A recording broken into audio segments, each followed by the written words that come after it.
Arehopa sisi entity ya anase ye culture ye norms ye values enyoma nanka chese emma ye di emu ewo ebibima yi mu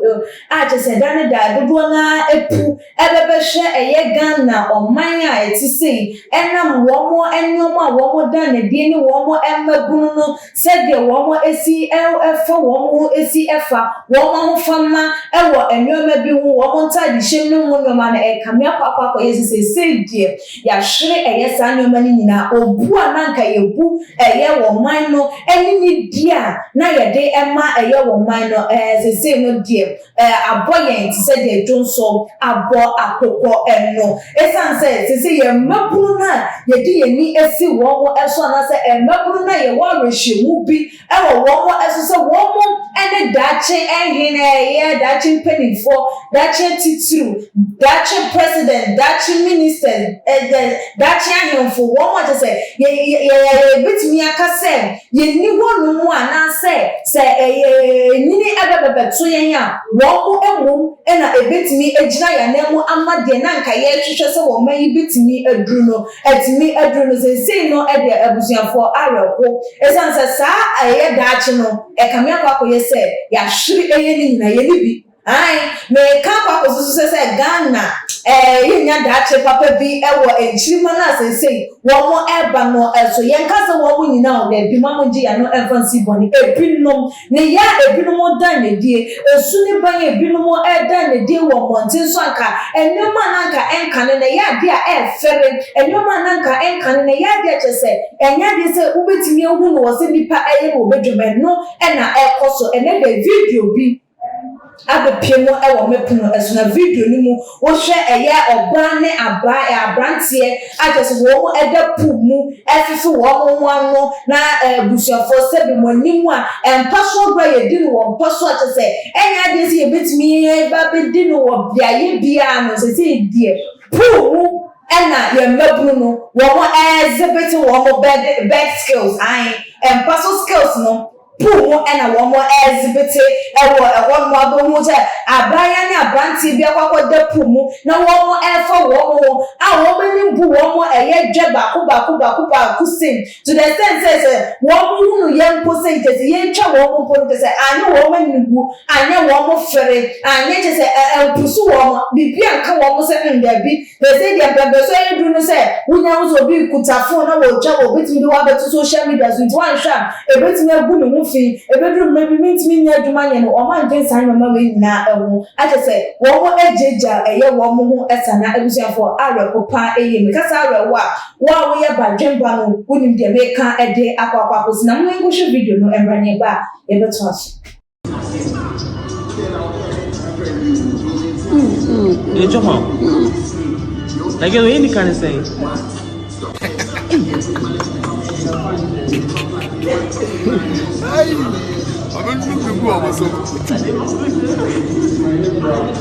Abusia pool sex so wawa papa ko hudu inti se we se meka se Ghana ebedu mrebiye nya dache papa bia midika aha se enje ye se meka nsa eye se de ekoso ye mekoso aye enhwehan abu ye ni ede aguso abrayenka eye eho asem ana dane dana chese ye hunu ne bia beto de ekoso ni abrayen tufo ho abrayen ma eye ye mabunu ni chima ne hunu se ade a ekoso enye na because de ekoso ababa beda social media eso abeda ye bia ya chese obia enya access to internet na woko ade a obekwa hu de ekoso na wono so ehwe na ono so abanitim se ena mensusu menkwa ibi na blame eye wo se social media so ye for to the sense se na ye ni pa na ye wo no krampo ne ye nyansa ni ye bi ne ye fa mensusu ento ye dwuma dia ye die emu se woko hu no se sa bi say eye asumpo a na se wo twa krampo na must you expose it. See ya ko se bibi esie ye wo anyoma bi wo ho no mu a koso ana se bibi ni India e wo se wuntwa se wo ko se e bia nipa so mesi ana obenten ade bi wo ha wo ye ne etia na wa ka che no wo nye de wo fi enu de wo twa wo evidence wo proof say ade bi utu ana mo bi ese wo kan ye ena nipa na emfi ni ehunu say de nipa no eya ye ne enye ye chi na so ewo ba nyoma bi say as sex say enkwada yi wo mo enwo ne ewo ko ne ba no say ye ko tusu mpo a ewo hia say you try edi bebeto social media so obi anya den enhwe when say yeah wo try edi aba wo ba benya likes wo benya clicks wo benya wo kro eneba nanso so wada dwen ho ehunu say ade a wo de ba beto wo no me edama wo bi nso so eto na mo so wo kwakwa ye bibi esa na ade bi wo no ma ye ehunu say bibi a wo advantage bia no so no e wo disadvantage e wo eye ewo say de wo mo eye no enye de enye ne kwan so no so wo mo Koda pumu have sex. That's so na we try na we be to on. We motive behind it you know then. Was it like say they ba out either baba be check for form woman who say and you be say cost so we munti was say you see one kwan. And I said what they got to on just because say we dey try at one because they say bibia trend bibia echo obia bibia na o to push forward to other people we not say I go viral na you say ha ni person we see and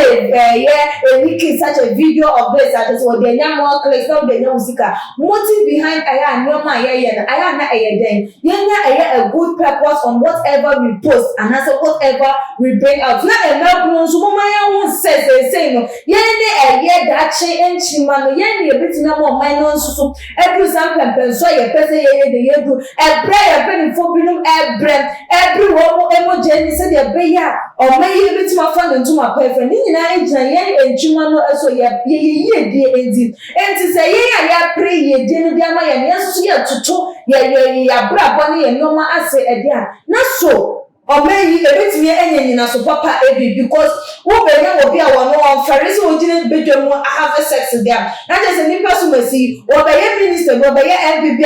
parliament house wo na wo mo dwam na wo mo ne wo mo ebe speaking well about the country and for the ekosui entity ye pa wo mo free film ana just because of omo here for fun obi ye to no so ye bi eno ene masa no ma we ekoso ana wo dwefa ntimi ho ene sen for betu da wo to mo GH comment section e bi mo so like the videos na share all the social media platform so e Chris Kapa and the desene ye besan edi ehia ebi makam